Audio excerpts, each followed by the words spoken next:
Hey there, everyone. How are you doing today? We are back with the lovely Laura Morby. How are you doing this morning?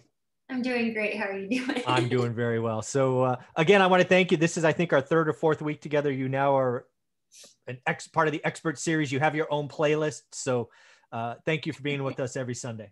So cool. I feel really special. Oh, that's awesome. I'm glad you do. I have a lot of fun every week. One of the things I wanted to do in this episode, because you and I have been in the game a while, Mhm. and we've helped a lot of people in tough spots. So I just want to remind people that, you may come to real estate investing because the money excites you. But if money only excites you, my experience is you're going to burn out, Right. in my opinion, right? You may have a couple of good years, but it's just going to get you. I think if money is your main motivator in real estate, you'll be out in a couple of years or less. Right. What keeps you in the business? Yes, the money is good, but it's the fact that once you pick up the skills, you really do get to help people, right? Right. Real estate's a people business, which you have proven time and time again, being in the top 1%, going back to your short sales and all of that. So I thought we should talk about some, helping people through some tough situations. Do you have any stories that kind of jump out at you?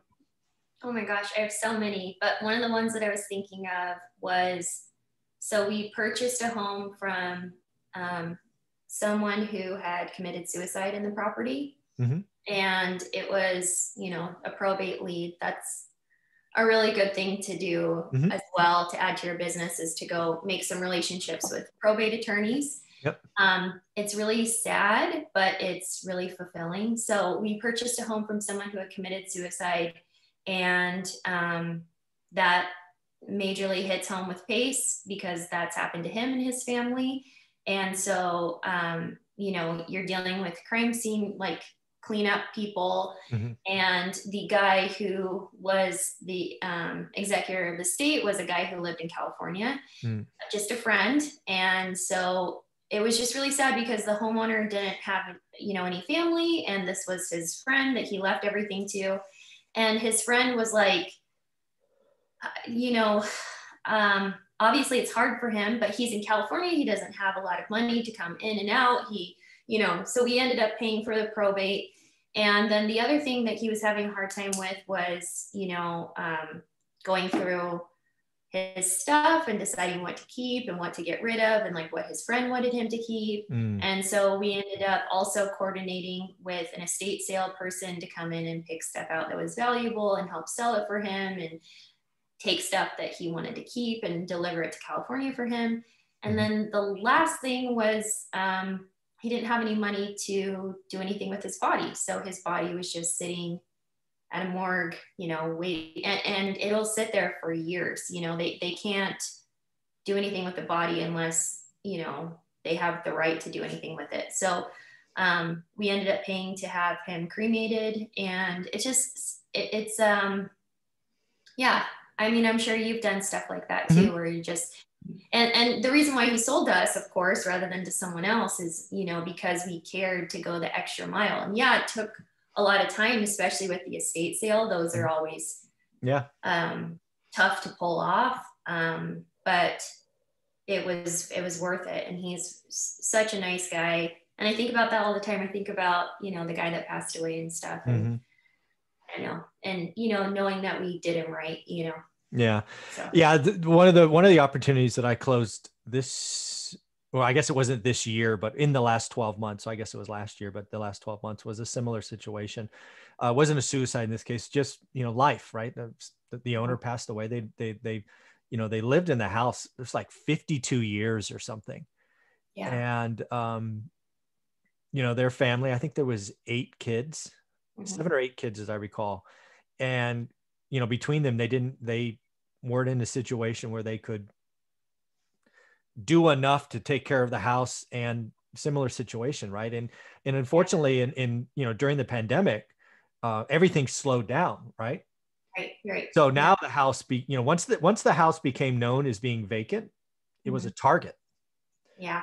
Right. People were breaking in and, stealing stuff, but, they were stealing stuff first, and then they were doing damage just to be destructive. Right. Right. Right. So, we got in contact and, did what we could. I mean, we absorbed a lot of upfront costs, which they could have anyway, right. So we boarded up the house, we paid for security, we paid for the probate attorney. You know, I Mhm. think we were out of pocket $5,000, maybe six. Right. Yeah. And again, it was months, right? And again, I had security going by 5 times a day, protecting somebody else's house because, you know, it was the right thing to do. Yeah. 100%. So, Yeah. yeah. And then we get to the end, and then there was, I think they got like $2,000 less than they expected to divvy up between everyone. So you know, we came in for the extra two just so that everybody felt good when we didn't have Yeah. to. So, And that 2 grand, that's the thing too. Number one, you have to make good on what you promise people, because I've seen some wholesalers say that oh, they'll do stuff and they don't. yeah. But also, like, just going that extra mile and cutting that check for 2 grand, doesn't probably make a big difference to you, but means all the world to them. So Yeah. yeah, Yeah. it's really I believe in good karma. I'm always yeah. trying to stack the deck good karma wise. Cause again, real estate, there's plenty of bad days. Yeah. I want to make sure I have some karma that I can call from to make those Oh yeah. bad days Yeah. little, Of course, of little less course. bad. Yeah. Yeah. Yeah. We're Um, doing one right now where the husband has Alzheimer's. He went into a home, the wife stayed. She got so depressed, didn't leave her house. She had collected 10 cats. oh no. Um, and then she ended up with dementia. And so her kids moved her into a home with their father. And you're just going to this house that has, pigeon feces, because like pigeons, she Yeah. let pigeons in the house. It's just cat stuff everywhere. We had to help get the cats out and adopted.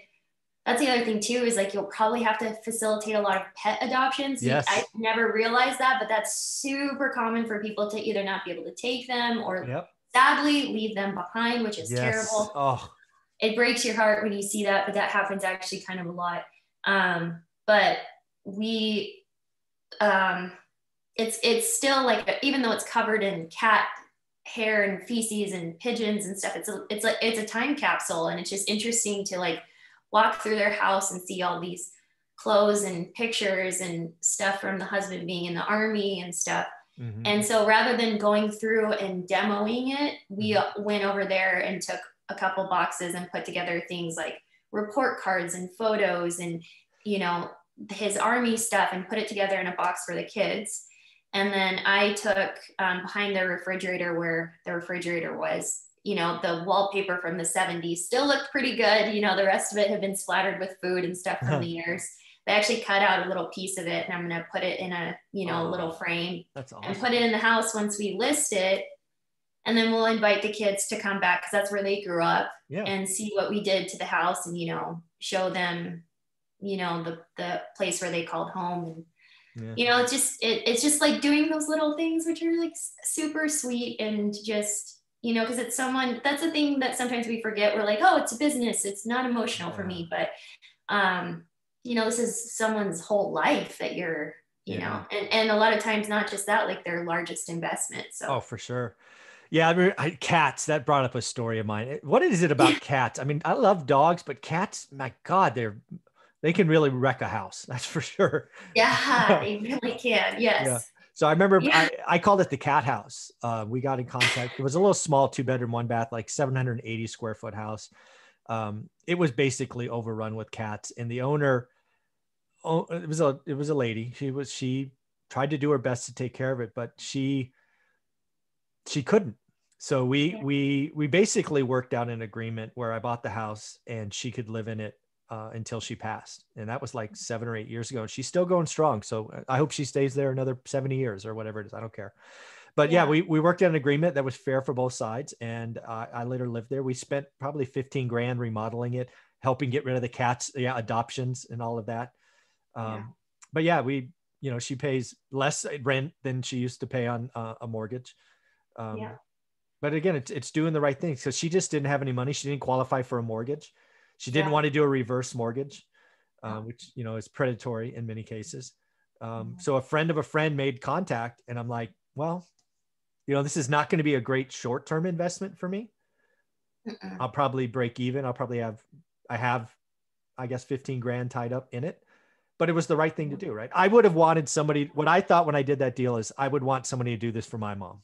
That's what I was For your thinking. mom. Yeah. Yeah. That's what I think about all the time too. I'm like, you got to treat someone like they're your mom, you know, Yeah. like, or your grandma, or, you know, Yeah. but that's so, so kind of you to do that. And that's the thing is like, you know, we do stuff like that all the time. Pace always used to say, like, we don't buy houses, we solve problems. And Right. so it's like, don't walk into an appointment being like, how can I buy your house? Be like, you know, it's other things like, what can I do to help you out? Mm-hmm. And I'm not kidding you, most of our deals do involve some sort of bare minimum moving, helping them find something else, pay for probate, pay off an alimony lien, you know, help them adopt their pets.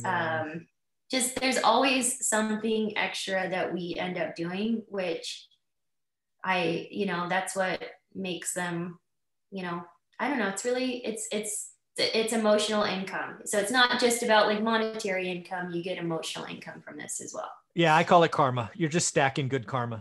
That's what you're doing. So yeah. Again, folks, I want to go back to how we both started this. If you're in this business to make as much money as you can, you're probably going to do okay, but it'll be very short term.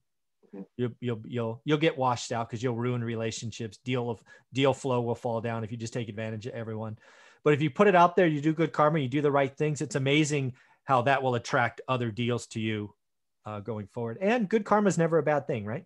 Never. Yeah, never. Very cool. Well, thanks for your time, Laura. This has been a lot of fun. Yeah, absolutely. Thanks.